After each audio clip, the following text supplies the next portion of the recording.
The movie-going public is a cruel and fickle beast. Thanks to them, lousy films become hugely successful, while great ones are unfairly overlooked. And yet, in the long run, cinema history does have a tendency to get it right. Two examples of this phenomenon would be The Fugitive and The Pelican Brief, which were both well received when they first came out. Time, however, has not treated them equally. Though The Fugitive is now considered a modern-day classic, The Pelican Brief has all but vanished entirely. But why? The two stories actually have a lot in common. They're both thrillers with star-studded casts, they were both released in the same year, and they both rely on a narrative device that I call the intelligent victim. This is someone whose life, through no fault of their own, is suddenly thrown upside down, and they find themselves up against forces that they cannot hope to match head-on. That's the bad news. The good news is that intellectually, they're very different from the sort of victim you'd find in a typical horror movie, the kind of person who goes and makes every wrong decision they possibly can. Unlike that person, the intelligent victim is capable of thinking on their feet and of fighting back, which is a good thing because in order to survive and achieve their objective, they're going to have to outsmart, outmaneuver, and outhustle their opponents. Yet if the films shared these commonalities, why did one story work so much better than the other? And I think the answer comes down to one crucial difference. As to what that is, well, that's where you come in. I'm issuing you a challenge. Can you spot the critical difference? You're more than welcome to pause this and go watch both movies if you want, and in regards to The Fugitive, I highly encourage it because it's awesome, but you don't need to in order to spot the critical difference. All you need is a brief summary of both stories, which I'm about to provide. So sit back, relax, we'll let these two plots duke it out, and then you can put your storytelling prowess to the test. One bit of advice I have for you is you pay attention to how the stories are structured.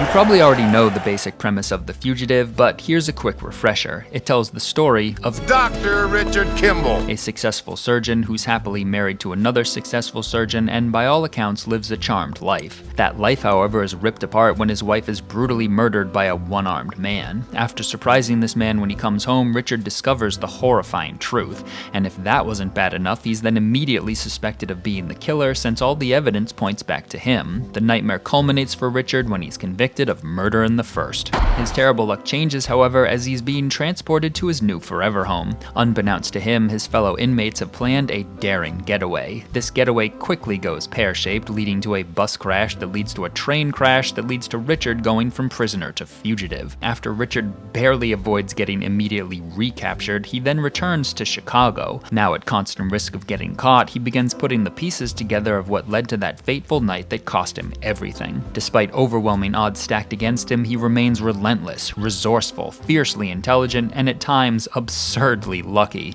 Eventually, he figures it all out and uncovers a vast conspiracy. Now armed with the truth and a lust for vengeance, he goes toe-to-toe with the monsters responsible and ultimately clears his name. I could definitely spend some time fawning over this movie, like how it masterfully breezes through a mountain of exposition in only a few minutes without ever feeling rushed, or how it contains one of the greatest inciting incidents ever, or how it has this gem of a scene in which Harrison Ford seems honestly baffled by the concept of smiling. But we don't have time for that. We gotta get to our second subject so you can make a fresh comparison. The Pelican Brief starts with two Supreme Court justices getting whacked by a total pro. These assassinations shock the world, leaving the FBI, the CIA, and the White House scrambling for answers.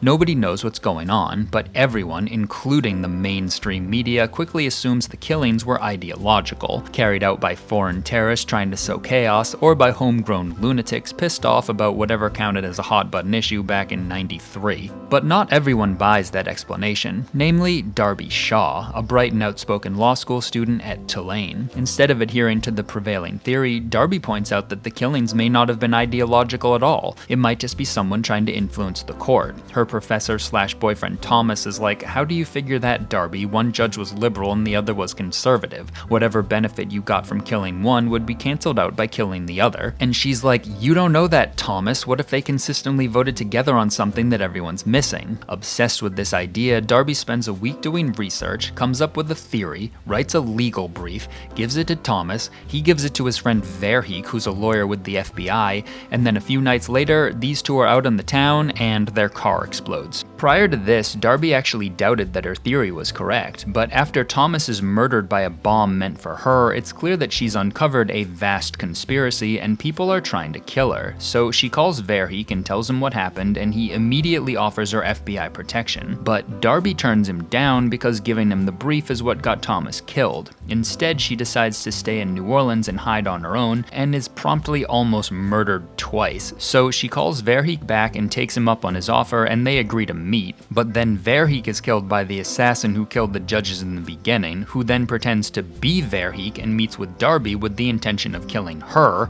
but then he's killed by someone and neither Darby nor us the audience know who. So after Darby's fourth brush with death, she decides to make the brief public by calling Gray Grantham of the Washington Post. These two then meet in New York, and Darby reveals the contents of the brief in a dramatic, whispery voice. Everyone I've told about the brief is dead. Basically, just as she suspected in the beginning, these two seemingly opposing judges consistently voted together on one key issue: the environment. She then found a case that was about to go before the Supreme Court involving oil in a protected area of the wetlands, and so she hypothesized that the defendant in that case likely had these two judges killed in order to influence the court. Grantham's like, "That's an interesting theory, but I can't print it because I can't prove it. So now you need to come with me to Washington to help track down this whistleblower who's part of this other subplot that I don't feel like getting into." And Darby's like, "Okay," and they jump feet first into the fire, and some mildly exciting stuff happens before they get the proof they need and reveal the truth and expose the bad guys.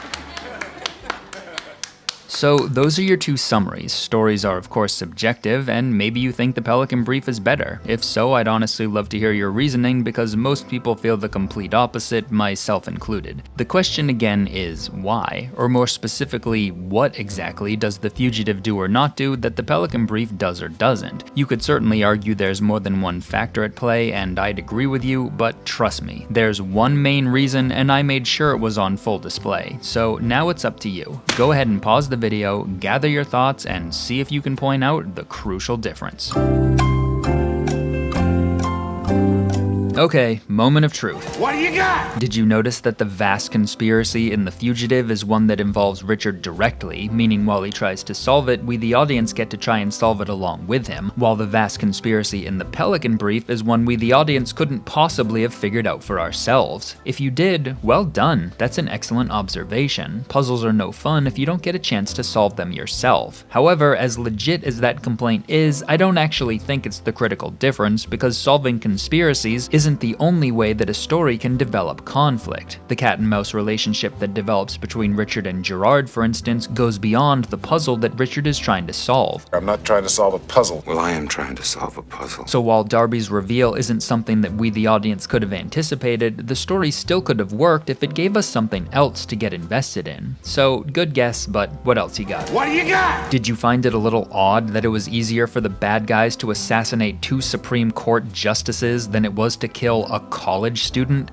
Yeah, so did I. Instead of opting for the loudest, most attention-grabbing form of murder there is, the bad guys could have just walked up to Darby and shot her. However, while that's also a legit complaint, I'd say it falls more under nitpicking than under actual criticism. The thing about nitpicking is you can do it to any movie, including good ones, like The Fugitive. For instance, why didn't the bad guys just kill Richard? Or if they were intent on framing him, why did they send someone with one arm whom Richard could easily identify? Or how exactly did the police figure that Richard would be so stupid as to brutally murder his wife in such a way that guaranteed he'd become the obvious prime suspect if what he ultimately wanted was to collect her life insurance money? He did it for the money. What do you mean he did it for the money? He's a doctor. He's already rich. Well, she was more rich. See what I mean? Nitpicking is fun, but it's also kinda trivial. So what else? What do you got? This is probably nitpicking as well, but I cannot help but call attention to this scene, which managed to generate real tension intention by putting Darby in serious danger, but then completely ruined it by having her attempted killer struck down by divine lightning. This is what's known as a deus ex machina, which means God out of the machine. Basically, it's when you write your main character into a hopelessly inescapable situation, then you completely run out of ideas, so you just have God save your character, hence the name. This is in stark contrast to The Fugitive, where although Richard is absurdly lucky at times, he's never straight up rescued. He always has to save himself. But while this is really unsatisfying, it takes more than just one bad scene to ruin an entire movie. Okay, last guess. What you got? Do you think the critical difference is simply that Darby, unlike Richard, makes unrealistically bad decisions? Like how after realizing a bunch of judge-killing assassins are out to silence her, not only does she turn down Verheek's offer of FBI protection, she doesn't even leave the city where said judge-killing assassins clearly know she is. Darby is supposed to be smart, so why is she making the kind of obviously boneheaded decisions that only idiots in horror movies do? Richard doesn't do anything this stupid. So it seems like we may have found our crucial difference. Except Darby actually has a really good reason for making these bad decisions. If she didn't, the story would be over, because she'd be safe. To prevent that, the writers, including John Grisham, had no choice but to force a previously smart character to be uncharacteristically dumb.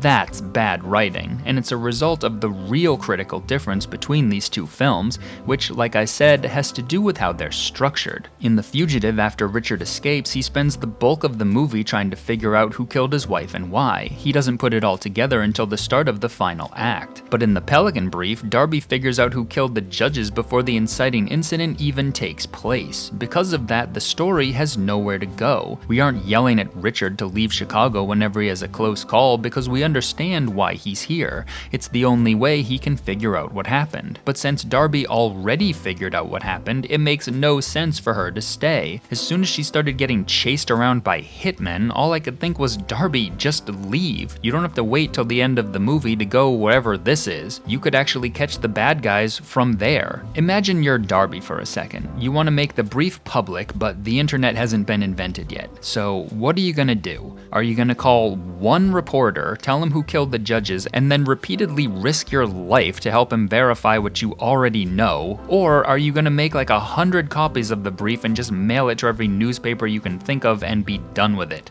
Exactly. This whole whistleblower subplot is completely unnecessary. So there you have it. If you spotted the main problem, well done. I always believed in you. And if you didn't, don't worry about it, it took me longer than I'm giving you. But now that you know the critical flaw, you can fix the story. The solution is actually really simple, so pause the video and give it a try.